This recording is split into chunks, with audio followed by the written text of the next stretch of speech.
पता है कि जब दो लोग पेरेंट्स बनते हैं तो उसी मोमेंट से उनकी टेंशन स्टार्ट हो जाती है और ताउम्र उनके साथ बंधी रहती है। वो बात अलग है कि reason and level of tension अलग अलग होता है वक्त के साथ। इसी तरह से एक बहुत बड़ा मेजर कंसर्न, एक बहुत बड़ा एक स्ट्रेस होता है पेरेंट्स के अंदर जब बच्चा थोड़ा सा बड़ा होता है कि उसको हम क्या पढ़ाएं, कैसे पढ़ाएं, किस एज से स्टार्ट करें, क्या स्टार्ट करें, उन्हें कुछ समझ में नहीं आता, एक थोड़ा सा कंफ्यूजन सा होता है। So what is the right age to start teaching your children? What is the right time to teach your children? What is the right thing to teach your children? ये हम लोग डिस्कस करते हुए आगे बढ़ते हैं।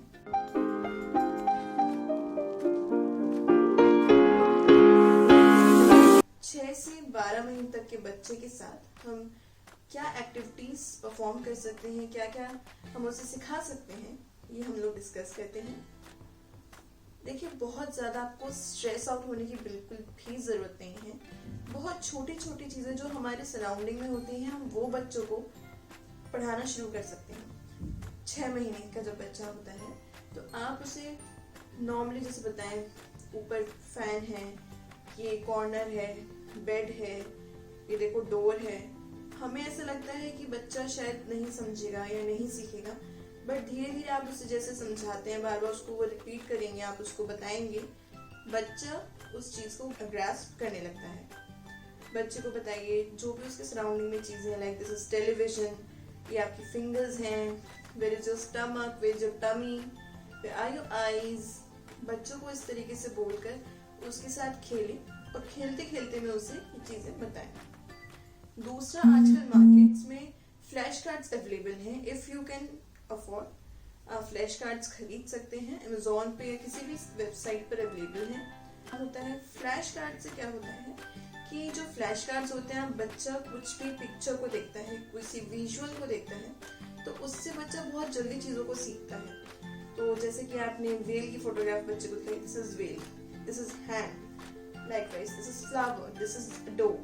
तो बच्चा जब वो पिक्चर को बार बार देखता है, अपनी आंखों के सामने इतना बड़ा वो पिक्चर देख रहा है, बार बार उसकी आंखों के सामने वो चीज़ आ रही है, तो वो धीरे धीरे उस चीज़ को अपने ब्रेन में बिठा लेता है, अपने दिमाग में बिठा लेता है उस चीज़ को, और उसे वो याद हो जाता है। जो बहुत ही पुराना एक एंशिएंट गेम है, हम कह सकते हैं, जो बड़े बूढ़े बच्चों के साथ अक्सर खेलते हैं, वो है पीकाबू। इंग्लिश में हम उसे पीकाबू बोलते हैं, और हिंदी में जो आपने बड़ों को देखा होगा बच्चों के साथ खेलते हुए, वो सिंपली अपना फेस ऐसे कवर करता है, और in English you can say पीकाबू। बच्चों को बहुत अच्छा लगता है, बहुत ज़्यादा मज़ा आता है इस गेम में। और इसी तरीके से आप जैसे छोटी छोटी चीज़ें हैं, लाइक उनके टॉयज हैं, उनको किसी चीज़ के साथ कवर अप कर दीजिए एंड देन से पीकाबू, उनको बताएं कि वे आर योर टॉयज, और फिर ऐसे ब्लैंकेट अनकवर करते हुए पीकाबू, एंड देन विल अंडरस्टैंड कि हाँ पीकाबू क्या मतलब होता है। फोर्थली, आप बच्चों के साथ छुपन छुपाई जरूर खेलें, हाइड एंड सीक। मैं उसे फिजिकल एक्टिविटी में भी इन्वॉल्व होता है, खेलना सीखता है। याद आता है एक बहुत ही पॉपुलर गेम, पॉपुलर कहीं या बहुत पुराना गेम कहीं, आप या तो 3 ग्लासेस या 3 कटोरियाँ या कोई भी कंटेनर आप यूज कर सकते हैं। उसके नीचे एक छोटी सी बॉल, छोटा सा पेबल, बटन या XYZ कुछ भी जो आप छुपाना चाहें ऑब्जेक्ट को, उसे आप उसके नीचे छुपाएं। और आपने देखा होगा अक्सर जो है मैजिशियंस इस ट्रिक को करते हैं। ये वाला गेम आप बच्चों के साथ खेलें, उनसे उस गेम से उनकी मेमोरी पावर बढ़ती है। लाइक आप एक आपने मिडिल वाली ग्लास के नीचे एक ऑब्जेक्ट रखा, फिर उसको टर्न करा, फिर बच्चे से पूछा कि कौन सा वाला ग्लास है जिसके नीचे बटन है या पेबल है। वो बच्चा उसको पॉइंट आउट करेगा, 1 बार नहीं, 2 बार नहीं, पर तीसरी बार में तो एटलीस्ट वो बताएगा सही, बार बार वो कोशिश करता रहेगा।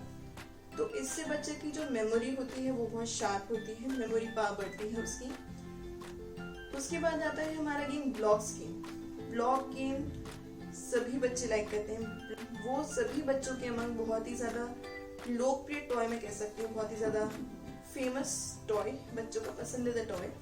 आई बिलीव 1 to 4-5 इयर्स का बच्चे जो है बहुत ज़्यादा पसंद करते हैं ब्लॉग्स को।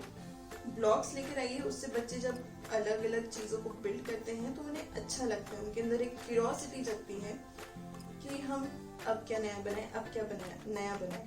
आप बच्चे के साथ नई नई जो फिगर्स हैं उन्हें बनाएं और बच्चे को दिखाएं, उससे बच्चे का प्रोत्साहन बढ़ेगा और वो उसको ट्राई आउट करेगा। आजकल पेरेंट्स का एक बहुत बड़ा कंसर्न है कि हम बच्चे को इंग्लिश कैसे सिखाएं। बहुत आसान होता है बच्चे को इंग्लिश सिखाना। मैं खुद जब इस फेज में थी, मतलब जब मैं प्रेग्नेंट थी और दूसरी मदर्स को अपने बच्चे के साथ इंग्लिश में बात करते हुए देखती थी, तो मुझे थोड़ा सा इंटरेस्टिंग लगता था और ये लगता था कि यार, और एक अचंभा भी होता था कि मैं इस तरीके से अपने बच्चे को सिखा पाऊंगी या नहीं, मेरा बच्चा भी इस तरह से इंग्लिश बोल पाएगा या नहीं। मेरा थोड़ा सा एक होता है, एक स्ट्रेस, एक प्रेशर सा रहता है पेरेंट्स के ऊपर, तो वही प्रेशर मेरे ऊपर भी था। बट जब मेरी बेटी हुई तो सब कुछ बहुत इजीली हो गया, मतलब नॉट एग्जैक्टली इजीली, बट हाँ धीरे धीरे जब आप बच्चे के साथ साथ, एक माँ भी बढ़ती है, माँ भी बड़ी होती है बच्चे के साथ, तो धीरे धीरे आप सब कुछ सीख जाते हैं। उसी तरह से धीरे धीरे छोटी छोटी चीजें मैंने अपने बच्चे के साथ इंग्लिश में बोलना शुरू की, like where is fan, this is fan, where are your hands. तो ये छोटी छोटी चीजें, आप छोटे छोटे सेंटेंसेस जब बच्चों के साथ बोलते हैं, उनके साथ कन्वर्सेशन करते हैं, तो बच्चा भी उनमें इक्वली पार्टिसिपेट करता है और वो भी इंग्लिश में ही बोलता है। So don't make it big फस कि इंग्लिश कैसे सिखाएं बच्चों को, इंग्लिश में कैसे बोलेगा हमारा बच्चा। Don't take any stress, don't take any tension. बहुत आसान है, धीरे धीरे आप स्टेप्स आगे बढ़ाएं। जब बच्चा थोड़ा और बड़ा हो जाए, लाइक 2 इयर्स का, तो उसे डेली आप एक नया इंग्लिश का वर्ड सिखा सकते हैं, like fan, fun, play, dance. बच्चे को उस वर्ड के साथ उसका मीनिंग बताएं। इनफैक्ट जब आप बच्चे को वेजिटेबल्स, फ्रूट्स कुछ भी सिखाते हैं तो इंग्लिश के साथ साथ उसे हिंदी भी सिखाएं, लाइक अनियन मतलब प्याज, टोमेटो मीन्स टमाटर, ब्रिंजल मीन्स बैंगन। तो बच्चे को इजीली थोड़ा रिलेट कर पाता है, क्योंकि जो हम इंडियंस हैं, हम यूजुअली हिंदी बोलते हैं, हिंदी हमारी मातृभाषा है। सो ऑब्वियसली सभी घरों में यूजुअली हिंदी बोली जाती है, या तेलुगु, मराठी, गुजराती, पंजाबी, जो भी लैंग्वेज आप बोलते हैं, डजंट मैटर। सिर्फ आप बच्चे को थोड़े थोड़े वर्ड्स सिखाना शुरू कीजिए, सेंटेंसेस ट्रेन कीजिए बच्चे के साथ, he or she will catch up with you. So don't worry on that. So that's all guys. बस खत्म करते हैं यहाँ पर, क्योंकि चीजें नेवर एंडिंग होती हैं, बट आई बिलीव कि ये कुछ चीजें हैं जो बहुत ज्यादा नहीं है। हो सकता है सुनने में ज्यादा लग रही हो, बट थोड़ी सी कम चीजें हैं ये। इन्हें आप कैरी आउट करें इन एक्टिविटीज को अपने बेबीज के साथ। If you are a new mother और you are going to be new mother, इस वीडियो को, इस ब्लॉग को जरूर देखें और ये एक्टिविटीज आप फ्यूचर में अपने बेबी के साथ कैरी आउट कीजिए। I am sure they will help you up. मुझे भी बहुत हेल्प हुई थी। So thank you so much for staying with me till the end of the vlog. Thank you so much guys for watching my vlog, for supporting me.